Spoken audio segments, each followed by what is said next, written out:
हाँ, राम राम, नमस्कार। अपना राजस्थान जीके में आज टॉपिक है राजस्थान के लोक नाट्य पार्ट 3। इसके 2 पार्ट पीछे पूरे हो गए थे। राजस्थान के लोक नाट्य। आज लोक नाट्यों में सबसे पहले नंबर 1 नौटंकी। नौटंकी लोक नाट्य ये राजस्थान के अंदर प्रसिद्ध कहाँ का है? पूर्वी क्षेत्र। जिलों की बात करें तो भरतपुर और दूसरा धौलपुर। ये राजस्थान में प्रसिद्ध कहाँ का है? पूर्वी क्षेत्र, भरतपुर और धौलपुर का प्रसिद्ध है। इसको नौटंकी क्यों कहते हैं? क्योंकि 9 प्रकार के वाद्य यंत्र होते हैं, इसलिए इसको नौटंकी कहते हैं। तो नौटंकी में कितने प्रकार के वाद्य यंत्र? 9 प्रकार के वाद्य यंत्र। नौटंकी में 9 प्रकार के वाद्य यंत्र। ये मूलतः उत्तर प्रदेश का लोक नाट्य है। मूलतः यूपी का लोक नाट्य है और उत्तर प्रदेश से, ये यूपी है उत्तर प्रदेश, जिसके साथ अपने राजस्थान के भरतपुर और धौलपुर जिले लगते हैं। तो उत्तर प्रदेश का भरतपुर और धौलपुर के ऊपर प्रभाव है। तो नौटंकी मूलतः किस राज्य का लोक नाट्य है? उत्तर प्रदेश का लोक नाट्य है। इसका प्रचलन राजस्थान में किसने किया था? भूरीलाल डांगी। भूरीलाल डांगी जो डीग भरतपुर का था। तो राजस्थान में प्रचलन,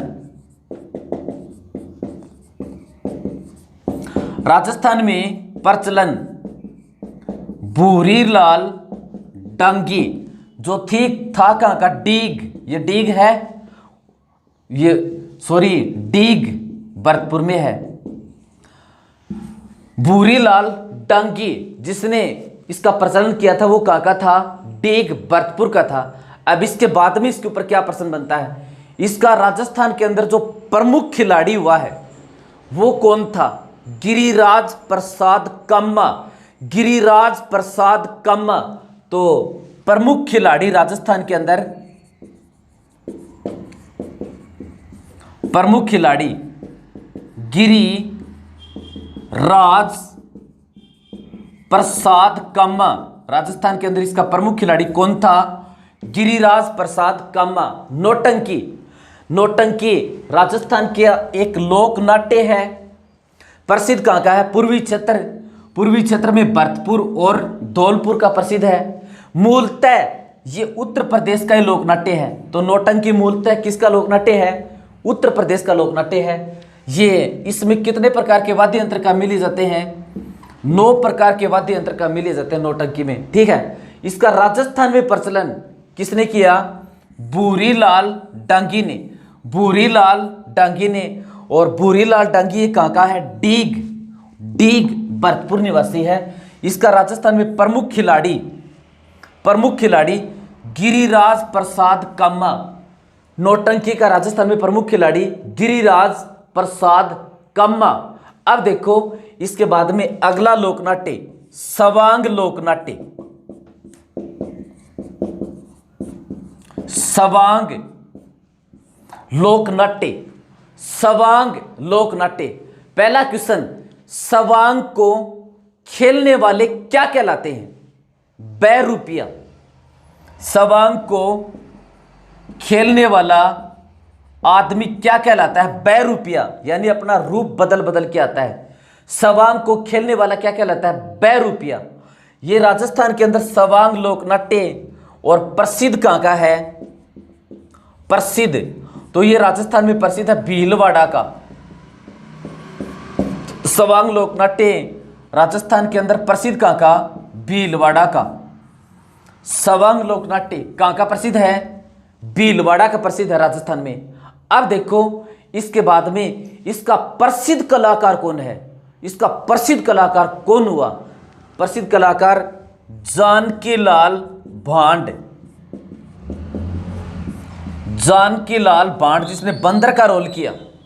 बंदर का रोल किया। और ये जानकीलाल भांड भी है कहाँ का? भीलवाड़ा का। तो बंदर का रोल किया। इसको भारत का मंकी मैन भी कहते हैं, जानकी लाल भांड को भारत का मंकी मैन। तो भारत का मंकी मैन किसे कहते हैं? जानकी लाल भांड। जानकी लाल भांड, इसका संबंध किस जिले से है? भीलवाड़ा से। किस लोकनाट्य से है? सवांग लोकनाट्य से है। भारत का मंकी मैन किसे कहते हैं? जानकी लाल भांड को कहते हैं। इसके अन्य कलाकार कौन है? परशुराम।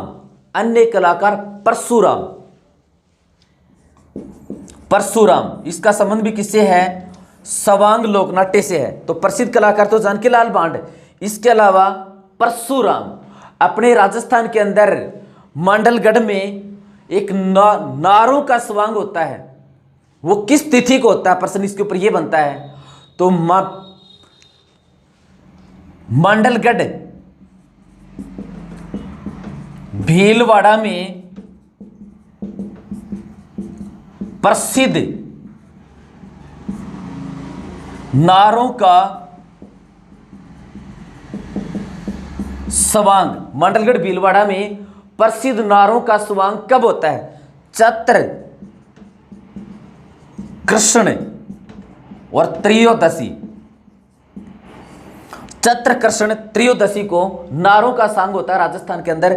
वो होता कहां पर है? मांडलगढ़। ये प्रसिद्ध कहां का है? मांडलगढ़ भीलवाड़ा का प्रसिद्ध है। फिर से देखते हैं नौटंकी। 9 प्रकार के वाद्य यंत्र होते हैं। पूर्वी क्षेत्र भरतपुर और धौलपुर का प्रसिद्ध है। मूलतः उत्तर प्रदेश का लोकनाट्य है ये नौटंकी। राजस्थान में प्रचलन भूरीलाल डांगी ने किया था। इसका प्रमुख खिलाड़ी गिरिराज प्रसाद कामा हुआ है।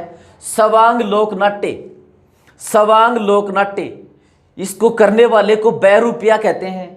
ये राजस्थान में भीलवाड़ा का प्रसिद्ध है सवांग लोकनाट्य। इसका प्रसिद्ध कलाकार जानकी लाल भांड, जिसका संबंध किस जिले से है? भीलवाड़ा से। जानकी लाल भांड को भारत का मंकी मैन भी कहते हैं। तो भारत का मंकी मैन किसे कहते हैं? जानकी लाल भांड को ही कहते हैं। इस सवांग लोकनाट्य का अन्य कलाकार परशुराम।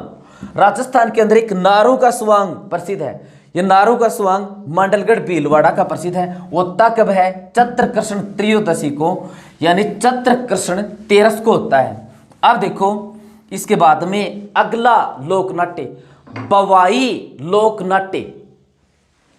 3 नंबर बवाई।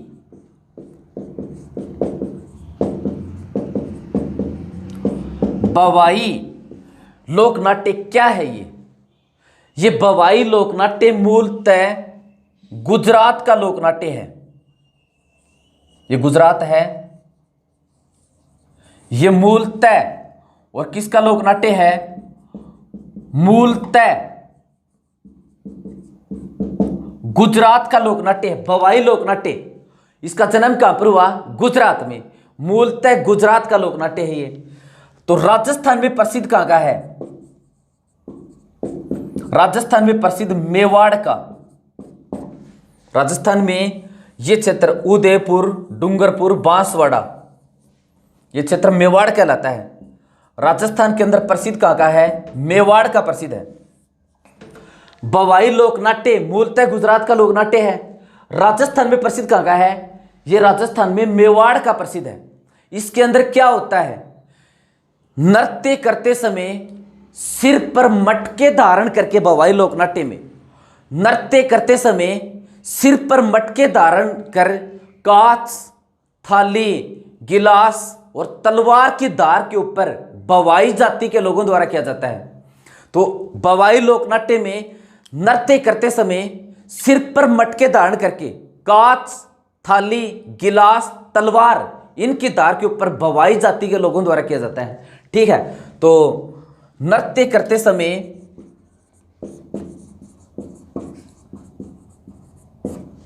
सिर पर मटके रखकर कांच, थाली, तलवार, गिलास की धार पर बवाई जाति द्वारा किया जाता है। तो बवाई लोकनाट्य मूलतः गुजरात का लोकनाट्य है। राजस्थान में प्रसिद्ध मेवाड़ का है। ये नृत्य करते समय सिर पर मटके रखकर कांच, थाली, तलवार, गिलास की धार पर बवाई जाति द्वारा किया जाता है। कौन सा नृत्य? बवाई लोकनाट्य। बवाई लोकनाट्य इसकी राजस्थान के अंदर प्रसिद्ध नृत्यांगना, राजस्थान में प्रसिद्ध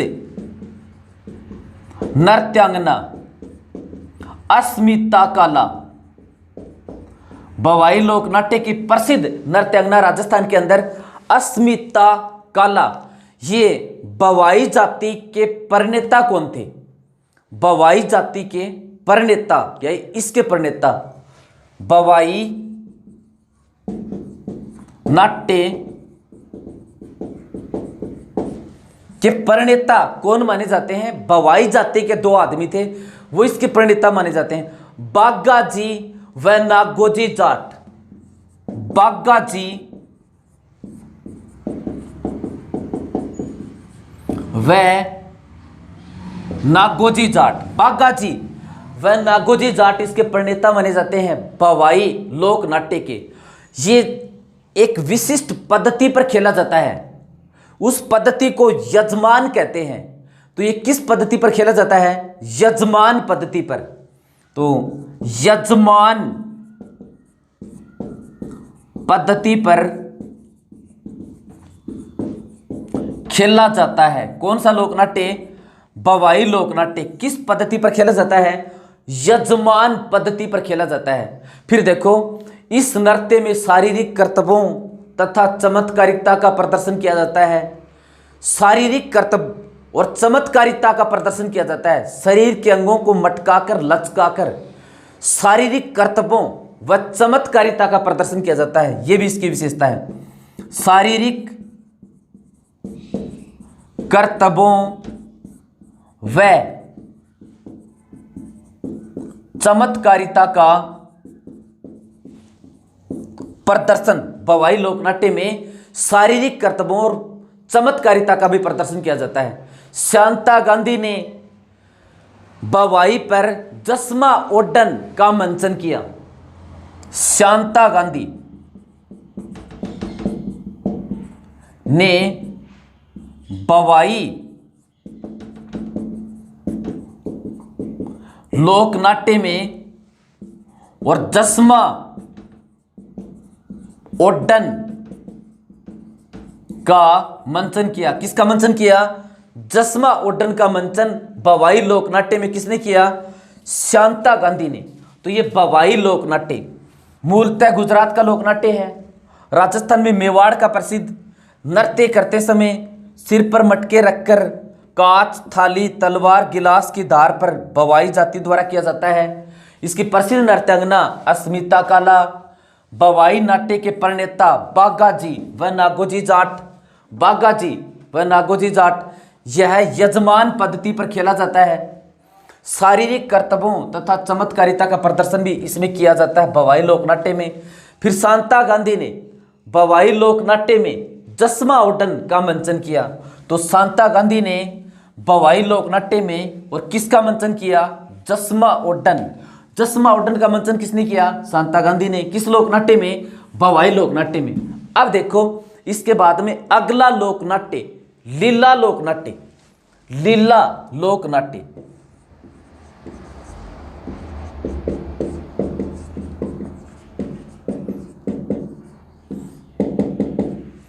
लीला लोकनाट्य। लीला लोकनाट्य ये लीला के दो प्रकार होते हैं। रास लीला जो कृष्ण भगवान से संबंधित है, राम लीला जो भगवान राम से संबंधित है। तो रास लीला, इसके ऊपर क्या प्रश्न बनते हैं? इसके रास लीला, रास लीला इसके ऊपर क्या प्रश्न बनते हैं? राजस्थान में प्रसिद्ध कहां की है? भगवान कृष्ण से संबंधित। और भगवान कृष्ण से संबंधित ये ब्रज क्षेत्र है। ब्रज क्षेत्र उत्तर प्रदेश में है। और अपने राजस्थान के अंदर ब्रज क्षेत्र से लगता हुआ ये भरतपुर और धौलपुर है। तो रासलीला कृष्ण से संबंधित, कृष्ण से संबंधित राजस्थान में प्रसिद्ध कहां की है? भरतपुर और धौलपुर।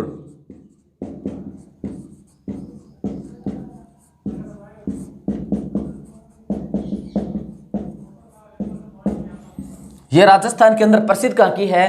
भरतपुर और धौलपुर, यानी इसको पूर्वी क्षेत्र भी कह सकते हैं। तो लीला लोकनाट्य, कृष्ण से संबंधित बखान किया जाता है वो रासलीला, राम से संबंधित आदर्श प्रस्तुत किया जाता है वो रामलीला। तो इसके दो प्रकार, रासलीला। इसके ऊपर क्या प्रश्न बनते हैं? तो कृष्ण से संबंधित राजस्थान में प्रसिद्ध कहां की है? भरतपुर और धौलपुर की। भारत के अंदर प्रसिद्ध कहां की है? ब्रज क्षेत्र उत्तर प्रदेश की। अब देखो रामलीला, 2 नंबर रामलीला। भगवान राम को आदर्श बनाकर समाज को सही दिशा में चलने के लिए प्रेरित किया जाता है वो रामलीला। तो रामलीला के ऊपर देखो क्या क्या प्रश्न बनते हैं। ये एक तो सबसे ज्यादा जो इसके ऊपर प्रश्न पूछते हैं वो ये है, रामलीला में जो सबसे इंपॉर्टेंट प्रश्न है वो राजस्थान में मूक रामलीला, मूक रामलीला कहां की प्रसिद्ध है? तो मूक रामलीला प्रसिद्ध है बिसाऊ, बिसाऊ। और ये बिसाऊ कहां पर है? झुंझुनू में। यानी बिना बोले रामलीला, केवल शरीर के आव भाव अभिनय के द्वारा रामलीला की जाती है। एक ऐसी विचित्र जगह है, सबसे ज्यादा इसके ऊपर जो प्रश्न पूछते हैं वो ये है। मूक रामलीला राजस्थान में कहां की प्रसिद्ध है? बिसाऊ की प्रसिद्ध है। अब देखो इसका दूसरा, एक रामलीला का ऐसा भी प्रकार है जिसमें दर्शक धनुष तोड़ते हैं, दर्शक धनुष तोड़ते हैं। तो वह स्थान जहां पर दर्शक धनुष तोड़ते हैं, रामलीला का वह स्थान जहां दर्शक धनुष तोड़ते हैं वो कौन सा है? अटरू। और अटरू कहां पर है? 12 में। वह रामलीला का वह स्थान जहां दर्शक धनुष तोड़ते हैं वो कौन सी जगह है? अटरू। दर्शक धनुष तोड़ते हैं वो रामलीला कहां पर होती है? अटरू। और अटरू कहां पर है? 12 में है। फिर देखो रामलीला जो सवारी जुलूस के लिए प्रसिद्ध है, रामलीला के दौरान सवारी जुलूस निकाला जाता है वो कहां की प्रसिद्ध है? ये जुरहरा जो पड़ता कहां पर है? भरतपुर में। तो रामलीला जो सवारी जुलूस के लिए प्रसिद्ध है, रामलीला जो सवारी जुलूस के लिए प्रसिद्ध है, जुरहरा। और ये जुरहरा कहां पर है? भरतपुर में है। रामलीला जो सवारी जुलूस के लिए प्रसिद्ध है, जुरहरा। और जुरहरा कहां पर है? भरतपुर के अंदर है। फिर एक रामलीला का प्रकार है डाई कोड़ी के दोहों की रामलीला, डाई कोड़ी के दोहों की रामलीला। यानी इसमें दो तो पंक्ति पूरी, फिर तीसरी पंक्ति पूरी नहीं होती, तो इसलिए इसको डाई कोड़ी के दोहों की रामलीला। ये डाई कोड़ों की दोहों की रामलीला और कहां की प्रसिद्ध है? मांगरोल, मांगरोल। और मांगरोल है कहां पर? 12 में है। तो फिर से देखो लीला लोकनाट्य, इसके दो प्रकार, रामलीला और कृष्ण लीला। तो कृष्ण से संबंधित बखान किया जाता है उसको रासलीला कहते हैं। रासलीला राजस्थान में प्रसिद्ध कहां की? पूर्वी क्षेत्र की प्रसिद्ध है। रामलीला भगवान राम को आदर्श बनाकर के ऐतिहासिक शिक्षा दी जाती है। रामलीला, इसके ऊपर जो सबसे इंपॉर्टेंट प्रश्न है वो ये है, मूक रामलीला, बिना बोले रामलीला कहां पर की जाती है? बिसाऊ में। बिसाऊ की प्रसिद्ध है। रामलीला का वह स्थान जहां पर दर्शक धनुष तोड़ते हैं, अटरू। अटरू कहां पर है? 12 में। और डाई कोड़ी के दोहों की रामलीला, ये कहां की प्रसिद्ध है? मांगरोल की। और रामलीला जो सवारी जुलूस के लिए प्रसिद्ध है वो कौन सी है? जुरहरा। रामलीला जो सवारी जुलूस के लिए प्रसिद्ध है वो कहां पर है? जुरहरा। और जुरहरा है कहां पर? भरतपुर में है। अब देखो इसके बाद में अगला लोक नाट्य रम्मत। 5 नंबर लोक नाट्य रम्मत, यह भी इंपॉर्टेंट है। रम्मत, इसमें नृत्य ज्यादा किया जाता है, नृत्य ज्यादा किया जाता है, तो यह नृत्य प्रधान लोक नाट्य है। इसका पहला क्वेश्चन यह है, नृत्य लोक नाट्य है, नृत्य लोक नाट्य है। इसका दूसरा प्रश्न, इसकी उत्पत्ति कहां से हुई? इसकी उत्पत्ति जैसलमेर से। इसकी उत्पत्ति कहां से हुई? जैसलमेर से इसकी उत्पत्ति हुई। और जैसलमेर से इसकी उत्पत्ति का जनक कौन माना जाता है? तेज कवि ने। रम्मत का जनक तेज कवि और जैसलमेर का था, इसलिए इसकी उत्पत्ति कहां पर मानी जाती है? जैसलमेर। रम्मत की उत्पत्ति कहां पर हुई? जैसलमेर में। दूसरा, इसके ऊपर बहुत जबरदस्त इंपॉर्टेंट प्रश्न है, यह रम्मत प्रसिद्ध कहां की है? प्रसिद्ध कहां की है? तो ये रम्मत प्रसिद्ध है बीकानेर की। रम्मत प्रसिद्ध कहां की है? बीकानेर की। रम्मत, इसमें नृत्य ज्यादा किया जाता है, तो ये नृत्य लोक नाट्य हो गया। इसकी उत्पत्ति रम्मत की कहां पर? यहां जैसलमेर से हुई। ये प्रसिद्ध कहां की है? रम्मत बीकानेर की प्रसिद्ध है। ठीक है, अब देखो इसके अंदर वाद्य यंत्र का में कौन सा लिया जाता है? वाद्य यंत्र, ढोल और नगाड़ा। रम्मत के अंदर कौन सा वाद्य यंत्र का में लिया जाता है? ढोल और नगाड़ा। जैसलमेर के तेज कवि ने रम्मतों का अखाड़ा प्रारंभ किया। तो रम्मतों का अखाड़ा किसने प्रारंभ किया? रम्मतों का अखाड़ा प्रारंभ, तो रम्मतों का अखाड़ा किसने प्रारंभ किया? तेज कवि। और ये तेज कवि कहां के थे? जैसलमेर के। इसको रम्मत का जनक माना जाता है, यानी रम्मत की शुरुआत या उत्पत्ति जैसलमेर से, लेकिन प्रसिद्ध कहां की है? बीकानेर की प्रसिद्ध है। ठीक है, अब देखो इसके बाद में इसका अगला प्रश्न, तेज कवि की रचना कौन कौन सी है? तेज कवि की रचना जिनको उन्होंने रम्मत के माध्यम से समाज के सामने पेश किया। तेज कवि की रचना, तेज कवि की रचना कौन कौन सी हैं? एक तो मुम्मल, एक छेलो तंबोलन, एक स्वतंत्र बावनी। मुम्मल, एक छेलो तंबोलन और एक स्वतंत्र बावनी। स्वतंत्र बावनी, ये स्वतंत्र बावनी कई बार पूछते हैं, इंपॉर्टेंट है क्योंकि ये राजस्थान की पहली रम्मत है। तो राजस्थान की पहली रम्मत कौन सी है? राजस्थान की पहली रम्मत, तो पहली रम्मत कौन सी है? ये स्वतंत्र बावनी। तो रम्मत एक लोक नाट्य है जिसमें नृत्य ज्यादा किया जाता है, तो इसको नृत्य लोक नाट्य कहते हैं। इसकी उत्पत्ति जैसलमेर से, यह प्रसिद्ध बीकानेर की है रम्मत। इसके अंदर कौन सा वाद्य यंत्र का मिल जाता है? एक तो ढोल और दूसरा नगाड़ा, ये प्रमुख वाद्य यंत्र है। रम्मतों का अखाड़ा प्रारंभ किसने किया? तेज कवि ने, और जैसलमेर में। तेज कवि की रचना कौन कौन सी है? एक तो मुम्मल, एक छेलो तंबोलन और एक स्वतंत्र बावनी। मुम्मल, छेलो तंबोलन, स्वतंत्र बावनी। राजस्थान की पहली रम्मत कौन सी है? स्वतंत्र बावनी। राजस्थान की पहली रम्मत कौन सी है? स्वतंत्र बावनी। ठीक है, अब देखो रम्मत का आयोजन कब किया जाता है? ओली अवसर पर। इसका आयोजन ओली पर या ओली त्योहार पर। तो रम्मत का आयोजन किस त्योहार के ऊपर? ओली त्योहार के ऊपर। फिर देखो इसके बाद में ये और क्या प्रश्न बनता है इसके ऊपर? अमर सिंह राठौड़ की रम्मत। अमर सिंह राठौड़ की रम्मत, ये अमर सिंह राठौड़ की रम्मत कहां पर की जाती है? आचार्यों का चौक बीकानेर में है। अमर सिंह राठौड़ की रम्मत कहां पर? आचार्यों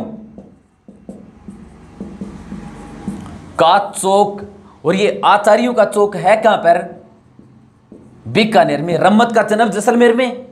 रम्मत प्रसिद्ध बीकानेर की, राजस्थान की पहली रम्मत स्वतंत्र बावनी, राजस्थान की पहली रम्मत स्वतंत्र बावनी। और इसके जनक कौन थे? तेज कवि। रम्मत के जनक भी कौन माने जाते हैं? तेज कवि, जो जैसलमेर के थे। ठीक है, फिर देखो एड़ाऊ मेरी की रम्मत, एड़ाऊ मेरी की रम्मत, ये कहां पर की जाती है? एड़ाऊ मेरी की रम्मत। 12 गुआड़, बीकानेर में एक जगह है 12 गुआड़, और ये 12 गुआड़ है कहां पर? 12 गुआड़ बीकानेर के अंदर है। इसका सूत्रपात किसने किया था? जवाहरलाल जी पुरोहित। इसका सूत्रपात जवाहरलाल जी पुरोहित। इसका सूत्रपात किसने किया था? जवाहरलाल जी पुरोहित ने किया था। तो रम्मत लोकनाट्य फिर से देखते हैं।